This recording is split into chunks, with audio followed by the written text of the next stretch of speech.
Shalom, everyone. Welcome to Wednesday night again with NETIV. I'm hoping you're having a good time listening to me. My throat's a little sore. I've been sick for the last week. I'm just now getting over it, but the good Lord has allowed me to get over it, so I'm very thankful at that. I want to spend some time. I want to leave the 11th chapter for a little bit, and I want to go to chapter 12 in the book of Daniel. So I want you to go there with me. And then afterwards, I want to go back to my own chart because I've continued to add to that chart. It's not what it was before. It continues to grow. But in the book of Daniel, this 12th chapter began with what I thought was the last verse of chapter 11. And I said that from the standpoint of, well, as I read it, at that time, Michael will stand, the great heavenly prince who stands in support of the members of your people. And there will be a time of trouble such as there had never been since there was a nation until that time. And I believe what we were talking about here was the Holocaust, a time. Now, remember, there are basically lots of ways that God has used to speak of time in terms of distance or clock or whatever have you. But normally, time speaks of something in terms of years, or in this particular case, 7 years. Because as I look at it, 1938 to 1945 was a time for Israel that has never been. It was the time of the Holocaust. It was the time of the very depths of what was going on. Whole villages in Hungary were massacred. I got to go to Israel, and while I was there, I went to the museum, and I was fortunate because I got to go behind the scenes, and I went to the office of the man who has devoted his life since he left Europe after World War II to helping people find their lost relatives. You see, he was one of those where his family, a family of 7, were all separated. He doesn't know what cars they were on or what trains they were riding in or where they ended up. And so he began to spend his time looking for his family. But he also noticed that there was other people having the same thing. And so he spent his time going through all the records in the archives of everything he could find, dealing with that, including the German records at that point in time, because he could speak and read both German as well as Hungarian. And so he was doing that and managing to, well, at that point in time, I'm sure he's passed away since then, but at that point in time, he was able to unite 2 sisters who were 98 years old and got them to get together for the first time since the war. So that was an amazing event, and just sitting there and listening to the stories that he had. But it was an amazing time for the Jewish people. It was a terrible time. I don't know if you read the book called Night Train. Night Train was about the times when the Jews were put on cattle cars. And if you've gone to Israel, you've seen the size of those boxcars. They're very small. But they made it so that nobody could sit down. You stood up. So you rode standing up in this car to your destination, wherever that was. And well, obviously it was more than a 2-hour trip. In fact, in some cases, it was over a day. In order to make everybody happy, they managed to feed them. They would throw a piece of bread into the car, lock the door real quick, and let them fight to see who would get the breadcrumbs. Life was not easy in those camps. Well, it goes on to say in our text, but at that time, your people will escape. Everything that is found written in this book will occur. Now, this book is it's actually a scroll. Everything that's written here will occur. Many of those who sleep in the dusty earth will awaken, these for everlasting life, and these for shame and everlasting abhorrence. The wise shall shine like the radiance of the firmaments, and those who teach righteousness to the multitudes will shine like the stars forever and ever. This is the verse that gets me. As for you, Daniel, this is what I want you to do now that you've written all of these words down. Daniel, I want you to obscure them. Obscure the matters and then seal up the book. You see, it's not for the time of the end. Let many muse and let knowledge increase. So Daniel's been given the instructions. Now that he's got all of this written down and everything there, I want you to confuse it a little bit. I want you to make it so it's not so easily understood. Then I ask the question, God, are you tempting us? Are you teasing us? Or is there a way that we can really understand what it is that you want us to understand about this? How are we going to learn if you've hidden it? If you've hidden it, why did you even tell us you hid it? Why can't we just simply go to the text? Well, over generations of time, one of the things about the book of Daniel is it's not supposed to be read and studied. And you're not supposed to do a Kabbalistic study understanding the numbers or the system. Because you see, as you do that, you generate an understanding. And if your understanding is wrong and nothing happens, the chances are that you become deflated by what you think you knew. But again, many of the rabbis would use this very text, this very book of Daniel, and would teach 7, 8, 9, 10, 11, and 12. Because you see, their villages, their people were going through these very same ideas, these same thoughts. And the rabbis were trying to give them hope to make it through. Imagine they needed hope to make it through. How bad must it have gotten for them? How bad could it get for us? How bad do we really want to know, to really understand? And so he tells him to obscure it. And at the same time, let many muse and let the knowledge increase.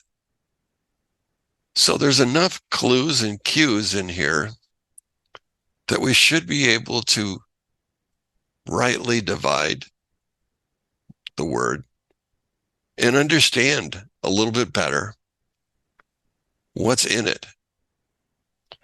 I've been going through with you guys for several weeks now, an understanding of the fact that the 70 weeks of Daniel was actually 70 weeks of Jubilees. And so I began to talk to you and talk you through it. And as we were going through that whole process of learning, I kept building my understanding as I was building yours. Because you see, I had to go back to my sources and dig again. One thing that I found that I was very pleased about, and don't take this the wrong way, but Yuri, who I have no idea who he is, sent a text wanting to get a hold of me. And Yuri had a couple questions. You see, Yuri was searching through the same books, and he drew upon my lessons, and he was very excited because he says it sounds a lot like what he's thinking. But he says, one thing I have a problem with, my dates don't line up with your dates. What am I doing wrong? Well, 2 emails later, I began to tell him, first off, that you have to understand the calendar that was being used. It wasn't a Jewish calendar, and it wasn't a Gregorian calendar. It was a Jubilee calendar. And so the calendar days are going to be different.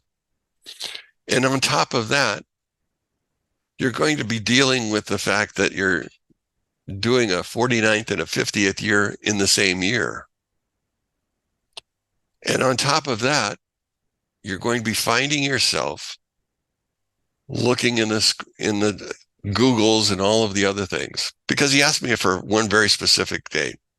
He says, I can't find 1406. I can't find your first date by which you built your whole premise on. He says, I know you've got something, and I know it's right, but I can't find anything to match. Well, I began to think about it. I sent him a text back, and I said, I appreciate the fact that you found me and that you want to know, because you see, a teacher and a student, this is the way they operate. Teacher teaches, the student learns, and the student asks questions so that the student can become a teacher. And I said, what you've asked me is something I struggled with in the beginning, because you see, very few texts use the Jubilee calendar.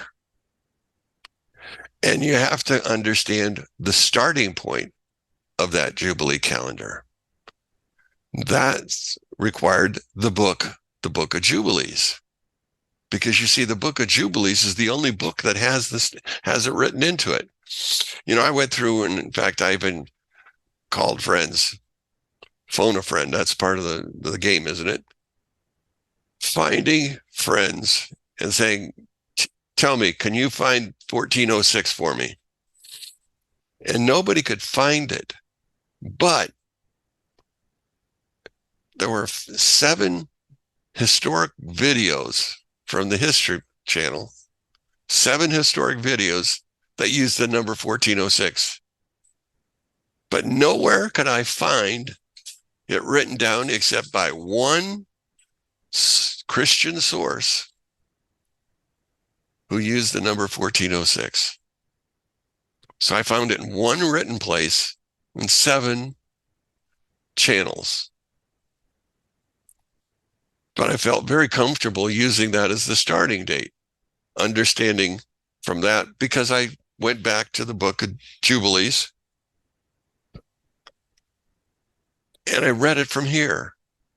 And I got to understanding what I was doing. But then I thought, that's part of the confusion that people are going to have when they're looking and searching for these matters. Because there's not going to be a lot of sources that are going to be pointing you in the right direction. Now remember, the book of Jubilees was written by the Essenes. And if you remember, the Essenes were those characters who had left, technically, they had left the church, they had left Judaism, because Judaism had become part of either a Grecian understanding or it was under the control of the Hasmoneans. Now, the Hasmoneans were Jews, and yes, they were from the tribe of Levi, but no, they were not from the tribe of Aaron. And not only that, they assumed the role of king. And they weren't from the tribe of Judah. They weren't from the lineage of David. So as you go through, you begin to pare down what sources you can really use and count on in order to begin to understand how to go through text. So from one textbook, I got started. From one voice of a friend, I got started. Many, many phone calls between the two of us. I know he has taught me how to get up at 2:00 in the morning and start reading until 6:30, 7:00, and I go blind. And then I get up and do something for about 5 minutes, and then my head hits the wall and I kind of sit down again. But at the same point in time, I'm fascinated by everything that I'm learning, fascinated by what God is teaching me. And again, as I'm going through this, I'm sitting here thinking, even right now, this moment, Daniel obscured the matter for me so that I would have to dig. So you people would have to dig. You would have to come listen. You would have to find a source to get you started. Now, in verse number 5, he goes on to say, then I, Daniel, looked, and behold, two others are standing. One was on this side of the riverbank, and one on that side of the riverbank. So he's looking and he sees two different angels, one on his side and one on the other side. What does that mean? He goes on to say, one said to the man clothed in linen, well, who's the man clothed in linen? Thank you, dear. Excuse me for taking a cough drop. The man clothed in linen is Gabriel. And we learned that from chapter 7 and from chapter 10. That was how he was described. So Gabriel has been the one who's been walking him through this study. But at the same time, there's now two more angels there. What are the two angels there for? Why is one on this side of the river and why is one on the other side of the river? Well, as we began to look at chapters 10 and 11, we began to notice that there was always this opposition, one in opposition of the other. When we begin to look at how binary the Bible really is, in other words, it's always good and evil. It's always day and night. It's always a pair. And so here's a pair. Now, what am I going to learn from this pair? What are they going to teach me? Well, it goes on to say, how long until the concealed end? How long until the concealed end? Is he talking about the end of days or the time of the end? What end does he want us to understand? Now I heard the man clothed in linen, who was above the waters of the river, and as he lifted up his right hand and his left hand to the heavens, and swore by the life source of the world that after a periods and a half period, upon the completion of the fragmenting of the hand of the holy people. Wow. Now I got an angel on that side of the river. I got an angel on this side of the river. I got an angel over the river, and I got a linen covered angel. I now have 4 angels. The angel over the river is now talking. He's asking the question, but I'll bet 10 to 1 he already knows the answer. And the reason I think he already knew the answer is because of his actions. I've never realized it before, but he put up both antennas. He was tuning into a frequency as he's beginning to speak. My friends have been talking about frequencies for weeks now. I've been trying to understand it. Unfortunately, I have no musical talent, so therefore music is not going to help me get there from here. I also have no ability in terms of poetry. So I have no rhythm. So no rhythm, no musical ability, but I know he is connected to a frequency because he's lifted his hands above his head, drawing energy into his system. And in doing so, he has now flipped the switch, and now a question comes from him. And that question is the question we're all asking. We all want to know, Now, let's go back and look at the question again. Let's start in verse number 7. I heard the man clothed in linen, who was above the waters of the river, as he lifted his right hand and his left hand to the heavens and swore by the life source of the world. What does it mean he swore by the life source of the world? Did he swear by God? Or is he swearing by what most of you have been talking to me about, the frequencies of this world? My understanding, limited as it is, I shall share with you.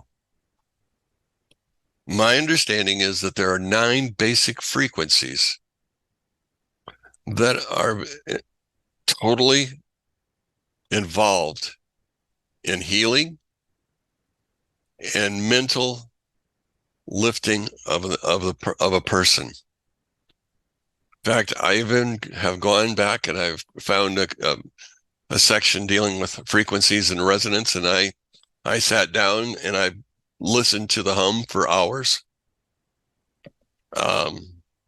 Obviously, the music is static in some ways because it goes over in a repetitious model. But at the same point in time, the thing that I find is that it's a source. It almost feels like it's. I had a friend, Vendel Jones. Vendel Jones was visiting Safat in Israel, and I don't know if you know where Safat is. Safat is the Kabbalistic capital of Israel. And while he was up there, he stopped into a Kabbalist little hut where he had been painting. And as he's in there, lo and behold, this painting grabs him. Not literally, but he looks, and it's a picture of a pregnant woman with a red cow coming out of her stomach. A red cow. A woman. The woman was Israel. The red cow was the red heifer that is being birthed at that point in time, as he was saying, providing healing for the world and for Israel. The red heifer's in the book of Numbers, chapter 11. That was what Vendel had spent his life down in the Arava area looking for, was the Kalel with the ashes of the red heifer. Which is when I really began to understand that time is getting short. Things are happening and clues are being left. And my goal has to become, can I pick up the clue and use it to help me get to the next step and help others reach that understanding too? Well, so there's this sound that's emanating, but notice it says the life force of the world, that after a period and periods, so period is 1, periods are 2.5, so that's 3.5. We've heard that expression multiple times before, only it wasn't called periods, it was called time. Times, and a half time. So something is triggered by the angel over the river. Now, what are the 2 angels on the opposite banks for? What are they doing? Because you see, he never goes back to them. He just says they're there.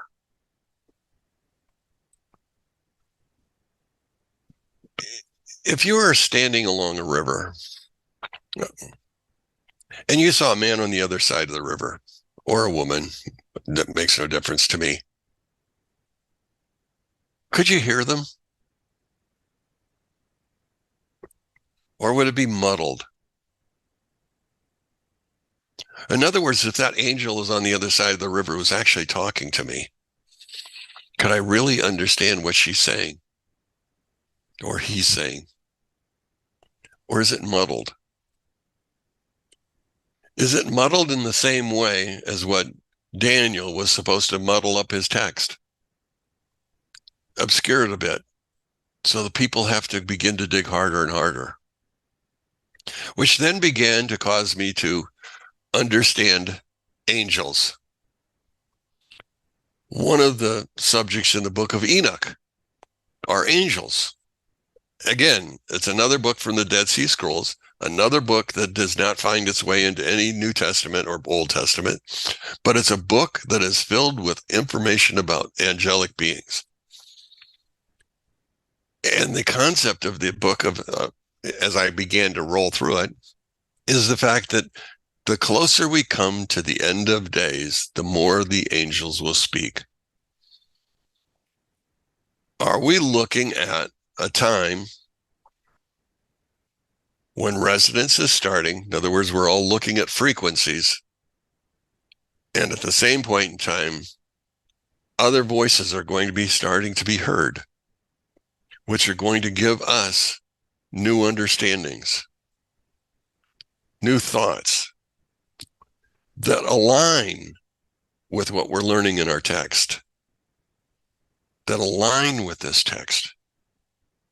You know, I gave you in chapter 11, I gave you the physical, but I want you to understand there's a whole spiritual component to chapter 11, and I'm going to go back to that after I finish chapter 12. And I'm doing that simply because of the fact that this is important information, and there's very little here. He goes from this to say, at this point in time, in verse number, verse number 8, I heard this, but I did not comprehend it. Well, what did he hear that he didn't comprehend? Upon the completion of the fragmenting of the hand of the holy people. The fragmenting of the hand of the holy people. When did the holy people's hand quit fragmenting? 1948. The two sticks of Ezekiel 37 began to come together. The fragmenting was done.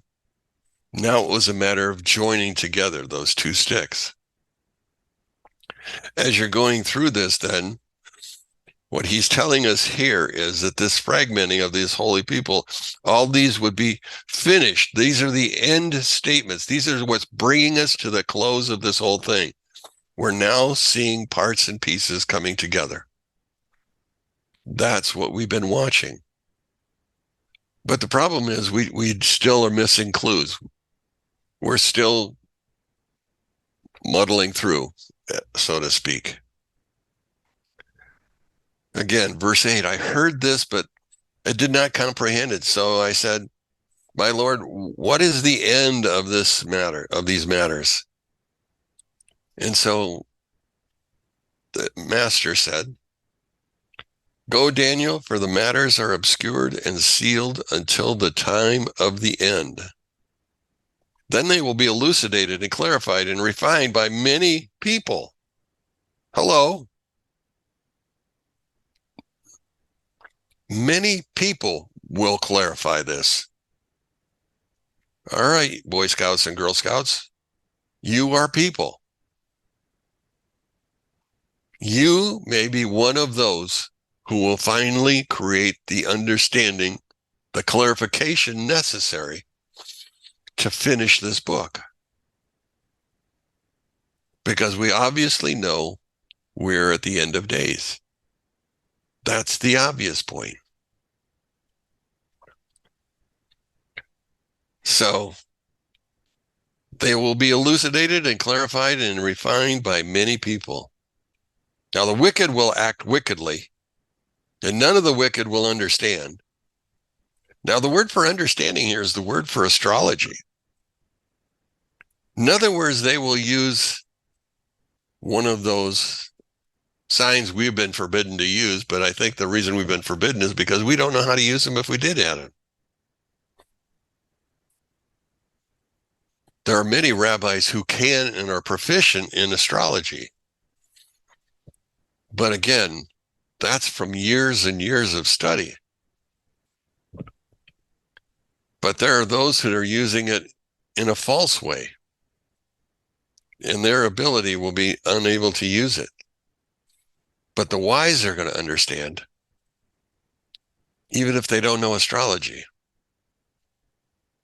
Now, from the time the daily offering was removed and a mute abomination put in place was 1,290 years. Praiseworthy is he who awaits and reaches 1,335 years. Now, as for you, go to your end. You will rest, then you will arise for your portion in the end of days. Ross, can you put my chart back up for me?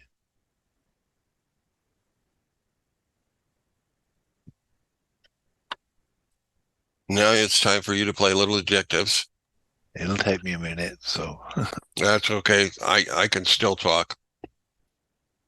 The thing I want you to understand is those, when I had to have a beginning date in order to really understand the 70 cycles. But I also needed an end date so that I could go back through the texts and begin to see where the patches were at. Do you understand what I'm saying? And so as I began to do that, as I began to build my model, lo and behold, things began to fall into place.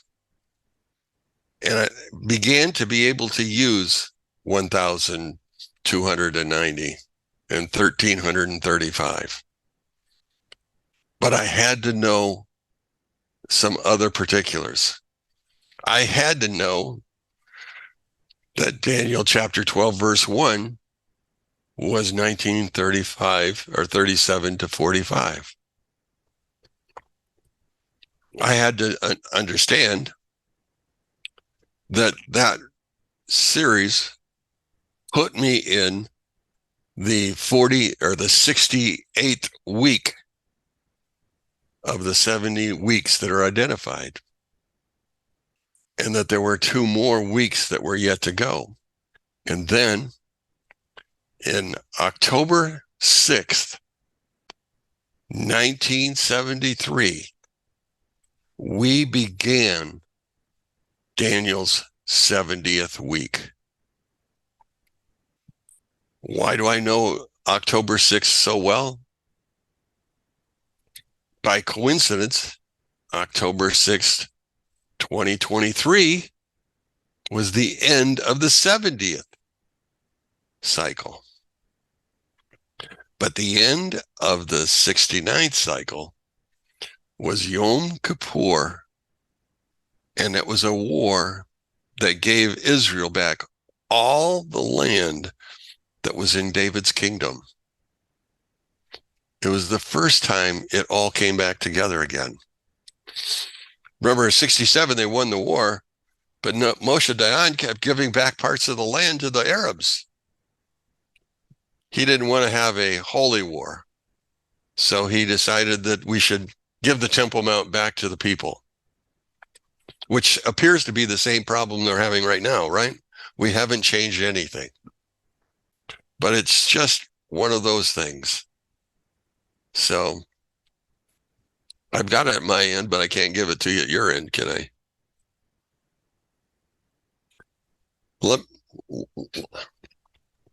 Are you able to find it? No, do you need me to do something? Well, it's a PowerPoint presentation that's in the folder D70WS. Oh, it's something Ross is going to do. Okay, I'm sorry. He's looking for it. He says he can't find it. No. I'll keep digging though, but I'll keep looking. Don't look faster. Look harder. No. The understanding is that is really these last three verses have keyed me in to understanding exactly how the time clock works. And I began to build everything off of that. Chapter 11 was confusing because chapter 11 dealt with everything from the Persian Empire to the Greek Empire to the Roman Empire, and slid through Islam and slid through the Ottoman Empire all the way to Great Britain and Saudi Arabia. So there was a lot of things that were hidden to me that became so clear after I finally got to these verses. If he can't find it, then next week I'll have to bring it up again. And I'll bring up a map of the menorah, because that's the other way we're going to look at this, is from a spiritual point of view. But at this particular point, technically I'm through talking to you. So everybody may leave. Or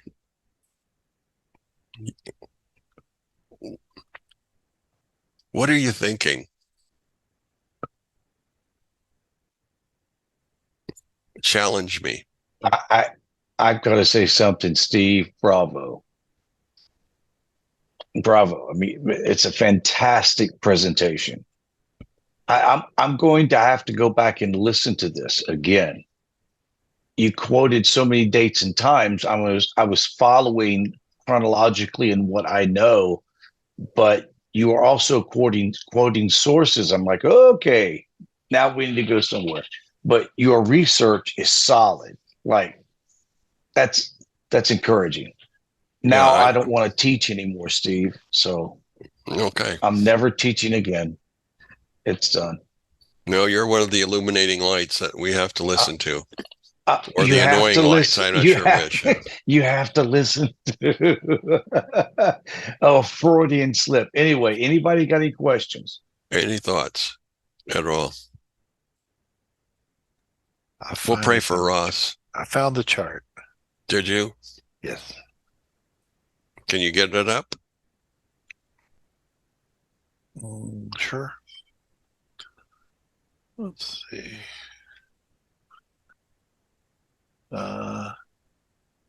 When you see it this time, it'll be a lot different than it was the last time you saw it.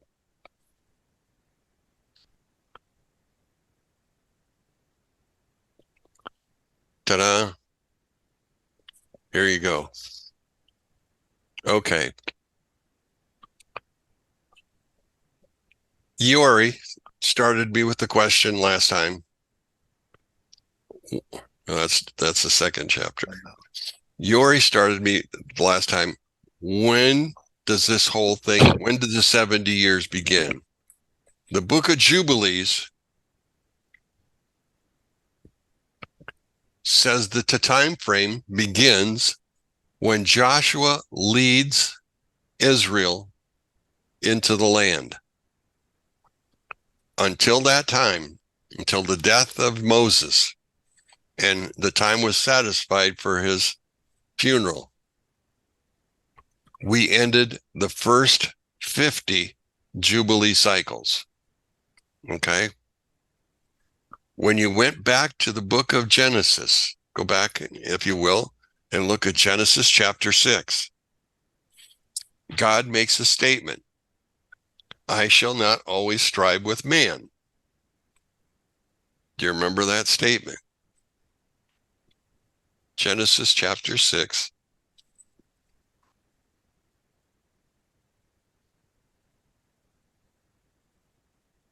Okay, now why can't I find it?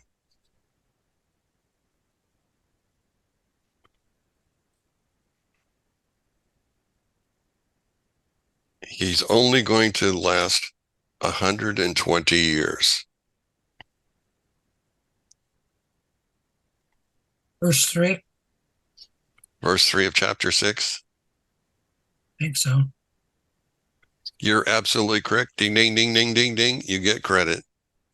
My spirit shall not contend any more concerning man, since he is but flesh. his days, the days of man. Okay, that's the word for Adam. It's a generic term. It's all man. The days of all man are going to be 120 years, or 120 cycles. 120 cycles. Moses ends the first 50 cycles of mankind. From Joshua leading them into the land began that next set of cycles, the next set of 70. That set of 70 ended on October 6th, 2023. That's when it ended. And that's, in fact, I put that across the top. So 1406 to 2023 is 70 Jubilee weeks, or 3,430 years. That's the length of the entire cycle. Now, as we're going through this, then, understand what's going on. Let's go back to Daniel, that last couple of verses. And this is the tricky part, because everybody knows when the sacrifices ended. And the answer is, we're wrong. You see, they continued offering sacrifices, but there was a problem. Do you remember what the problem was? There was no God in the second temple. There was no Holy Spirit in the second temple. There was no, one of the menorahs was missing from that second temple. They'd all been hidden away. So when they were offering the offerings, yes, they were following the scripture. They were following the procedure, but they did not fit. Dave, you want to go ahead and ask or think out loud for me? Yeah, I'd like to add a little comment to this. The second temple, you're correct, did not have the menorah within the holy place. Correct. It had a menorah made from lead because that's the nearest metal to gold. I don't know if you're aware of that, but that is commonly taught that it was a lead menorah, not a gold menorah. Little factoid for you. But it's, again, Dave, that's just like what I'm saying. We are building on each other. Yes, correct. And that's exactly what's going to happen at the end of the days, is the fact that it's not going to come from just one source. Also, in fact, it was widely known between the first and the second temple that the Kohen, the priests, the Levites, split up into two groups. One group left Jerusalem because they felt the temple was illegitimate and would not participate in it, and they were considered righteous people. The ones who stayed eventually became the Sadducees. Yeah. And the Essenes were the group that actually left. They were one of 7 sects of Pharisees. But even the Pharisees were at nominal groups. And these, among those, the Essenes was the sons of who would have been the legitimate priest. Right. So where did this disillusion start with the confidence in the temple was when when the Northern Kingdom, which was eventually called Israel, split off from the southern part of the kingdom. Half of all, many don't realize this, but within the temple, half the temple, should say part of the temple courtyard, which was the where the bronze altar was for burning the offerings, was actually in Benjamite territory. So when the kingdom broke off, half of the Benjamites left to the northern kingdom, and the other half stayed with the southern kingdom. And then the Levites also partially split up, but only a small minority left for the northern kingdom. Most of them stayed with the southern kingdom. So we see a split taking, a rift occurring. And then with this southern temple, there was a total split right down the line between with the Cohen, where they finally said, no more. We're through with this temple. This is not a legitimate temple. We're not going to participate. And they took with them the menorah, the gold menorah. They also took the Ark of the Covenant with them and other furnishings from the temple. And that's where the bronze, I'm sorry, one more time, the lead menorah Ended up in the temple. into the temple. Yeah, was placed in a temple in place of it. Yeah. Now Sharon made a comment about the Kohen Gadol. Understand the Kohen Gadol is the high priest. In the first temple, the high priest was from the tribe of Aaron, from his clan. By the second temple, the Hasmoneans were now in charge, and eventually there are going to be others who will be in charge. We know of Caiaphas and Annas and all of those. They purchased the right to be high priest. Right. They were not from the tribe where that should have been given to them. That they just purchased it. That's what happened in the Second Temple period. It was a very, very difficult time. But technically, the Israel went into captivity and they broke into pieces, literally in breaking.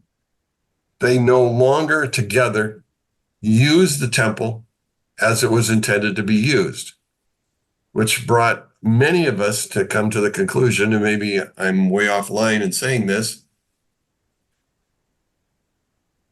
as you're thinking about the temple, understand the temple was David's idea. David wanted a temple. He wanted a house for God because he was embarrassed by the fact that all he had was this little shabby tent, which wasn't so little and it wasn't so shabby. But again, God was not living in the tent. That was his mindset. Now we go to the third temple that's in the book of Ezekiel, and all of a sudden it's miles square. Well, did God grow? Why is it going to be so much bigger? Is it because all the people come home?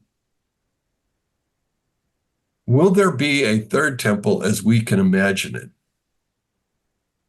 Because you see, the temple served its purpose, but as you can understand right now, it's still functioning by use of prayer and supplications and those things that are normally going on.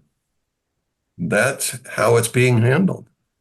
I can definitely give you further proof on that when the temple was with Dave with the temple, the tabernacle always had a pillar of fire during night and pillar of cloud during the day over it. The tabernacle was never meant to be a permanent structure. It was a litmus test. It represented an individual. Jew or Gentile, didn't matter.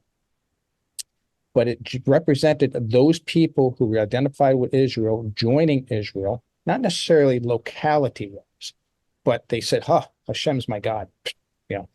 I'll worship him only. The strength of that fire, the strength of the cloud was an indicator of how strong our connection was with the Creator. Now, as that diminished, that meant look around. What are we doing wrong? Look inside of ourselves. What do we have to correct and change? Eventually, they didn't care. They lost that. So when the temple was created, the first temple with Solomon, God did possess that, but only to a limited extent. And eventually, the pillar cloud, all that left, because it was a grandiose structure rather than a simple structure. So the emphasis was more on ego and pride and stuff like that versus a humble tent. Now, when the second temple was destroyed, Sadducees disappeared, the Essenes were destroyed. There's only one group of people left, and that was the Pharisees. And the Pharisees continued on to create the synagogues, created a more mechanical Judaism. So it was carry on as the best you can. And there was something else I was going to add to it. Sorry, Steve, but I was going to add. No, you're fine. We'll talk about the temple now. So what happens is the Pharisees said, we had to start thinking differently. We don't have a temple. So how do we service God? And so they said, okay, we can only service him with our lips. We can service him through our actions only. There is no offering sacrifice. And that's why the Mishnah, the Talmud, was formed, because now it's purely a mechanical thing. They created a moral code, so to speak. And so now the temple is not, necessary. But some of them understood that this was a means to make people eventually, at the end of times, to become more spiritual. Which is where we're headed right now. Right. And so the third temple may be less physical and more spiritual. Correct.